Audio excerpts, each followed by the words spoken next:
اللہ تعالیٰ قرآن پاک میں بار بار کہتا ہے، نا امید نہ ہو، کمزور نہ پڑو، غمگین نہ ہو۔ تہجد ایک ایسا عمل ہے جس میں انسان خود کو اللہ تعالیٰ کے قریب محسوس کرتا ہے۔ سوچو وہ خوشبو کہاں تک جاتی ہوگی جب محمد صلی اللہ علیہ وآلہ وسلم کی سانسوں سے آتی ہوگی۔ اور یہ قرآن پاک دل کی بیماریوں کے لیے شفا ہے، پریشانیوں کی دوا سجدہ ہے۔ اگر پھر بھی شفا نہ ملے تو دوا کی مقدار بڑھا دو۔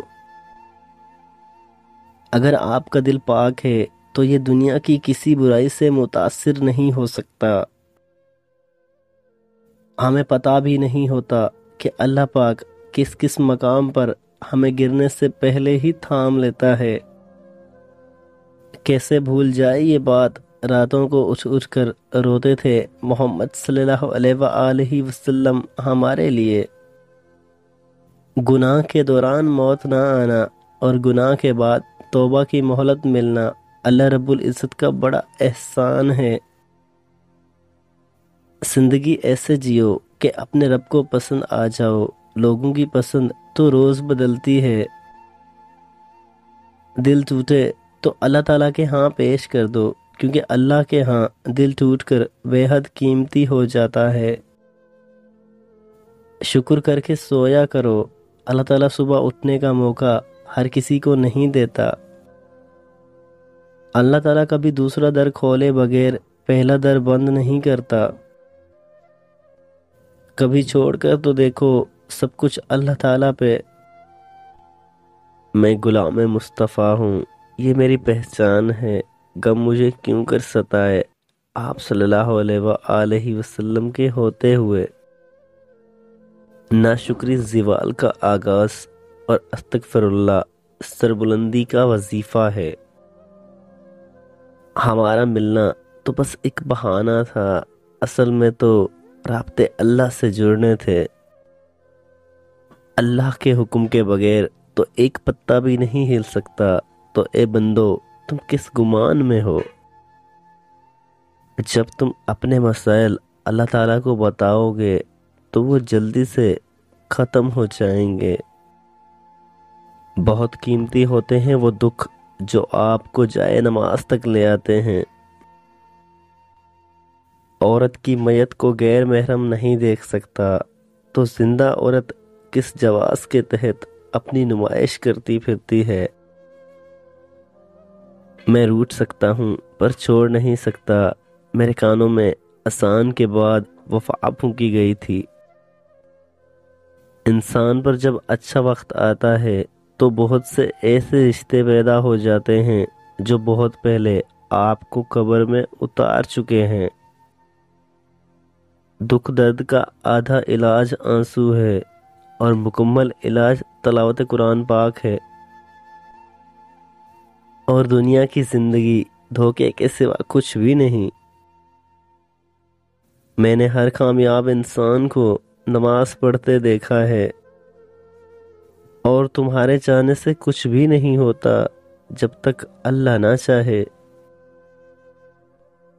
نیک عمل وہ ہے جس پر لوگوں سے تعریف کی امید نہ رکھی جائے۔ کیوں لوگوں کو مرنا آسان لگتا ہے؟ کیا قبر، حشر، حساب کتاب مذاق ہے؟ جنہوں نے 63 سال جھوٹ نہیں بولا، بے شک وہ ہمارے پیارے نبی حضرت محمد صلی اللہ علیہ وآلہ وسلم ہیں۔ وقت ہو جائے نماز کا تو اللہ کے بندے جگہ نہیں دیکھتے، بس جھک جاتے ہیں۔ جس کے ایک حکم پر چاند 2 ٹکڑوں میں تقسیم ہو گیا تھا، تمہیں لگتا ہے وہ رب تمہارا نصیب نہیں بدل سکتا؟ بے شک میرا رب دعاؤں کو سننے والا ہے۔ میرا اصلی گھر قبر ہے، یا اللہ تعالیٰ مجھے اس قابل بنا کہ میں اس کو روشن کر سکوں۔ حسن کی مثال محمد صلی اللہ علیہ وآلہ وسلم ہیں، لیکن محمد صلی اللہ علیہ وآلہ وسلم کی مثال کوئی حسن نہیں۔ اللہ سے محبت رکھنے والوں کو کسی دوسرے کی محبت کی ضرورت نہیں رہتی۔ اللہ تعالیٰ جب بہترین سے نوازتا ہے تو پہلے بدترین سے گزارتا ہے۔ انسان جب اچھا سوچتا ہے تو اللہ تعالیٰ خود ہی راستہ نکال دیتا ہے اور مشکلات آسان کر دیتا ہے۔ ساتویں آسمان پر رہنے والا رب العالمین ہمارا دکھ ہمارے ساتھ رہنے والوں سے بہتر جانتا ہے۔ اللہ رب العزت راضی ہو جائے تو مقدر بدلنے میں دیر نہیں لگتی۔ اللہ تعالیٰ پر یقین رکھیں، کبھی کبھی وہ بھی مل جاتا ہے جس کا سوچا بھی نہیں ہوتا۔ جب عرش والے کی طرف سے ہاں ہو تب فرش والوں کی سازشیں بیکار جاتی ہیں۔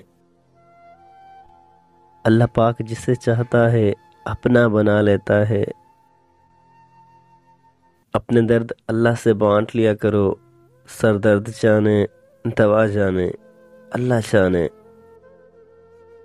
اللہ تعالیٰ کی محبت کو محسوس کرنے والوں کو پھر دنیا کی محبت کے رنگ نہیں بھاتے۔